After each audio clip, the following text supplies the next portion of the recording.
मैंने तो तुमसे पहले कहा था कि अपनी फैमिली को इतना आगे मत बढ़ने दो, इतना सीरियस मत होने दो, लेकिन तुमने मुझे सीरियसली लिया ही नहीं। अब देखो सबको विश करते करते यहाँ पे सेलिब्रेशन शुरू हो गया।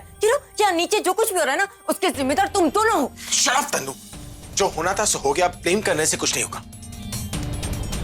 हम गए थे दादी से बात करने के लिए, लेकिन उनकी फीलिंग्स देखकर हम उनसे बात नहीं कर पाए। झूठ बोल रहे हो तुम दादी की बात करने की जगह जहाँ बैठ के पार्टी कर रहे थे, और तो और वो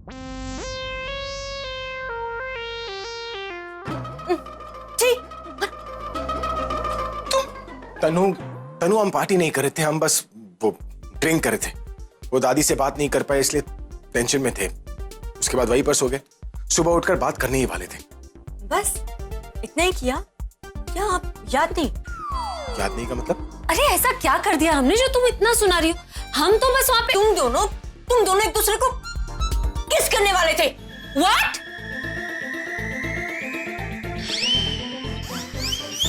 देखो तनु, अगर ये किसी तरह का मजाक है ना, तो लेट मी टेल यू कि ये बहुत ही घटिया मजाक है। ऑलराइट? नहीं मजाक नहीं, इल्जाम लगा रही है ये तो। मैं कोई इल्जाम नहीं लगा रही, मैं वही कह रही हूँ जो सच है। मैं जब यहाँ पे तो तुम दोनों एक दूसरे को किस करने वाले थे, इतना पास में थे एक दूसरे के। और अगर मैं नहीं आती तो तुम दोनों एक दूसरे को किस कर ही देते और पता नहीं क्या क्या करते।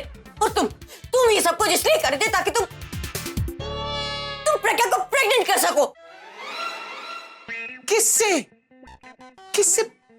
अगर ऐसा सब कुछ हो जाता तो मेरा क्या होता? किससे प्रेग्नेंट? किससे? उसके बाद तो तुम दोनों ने हद ही कर दी। प्रज्ञा ने मुझे लेटा के मेरा बेबी चेक कर रही थी, और तुम मेरा बेबी निकाल के दादी को देने की बात कर रहे थे। मिट्टी पी ली थी तुम दोनों ने कि इसलिए इतना लेट उठे हो, और अगर जल्दी उठते ना तो नीचे वाला सेलिब्रेशन रोक पाते।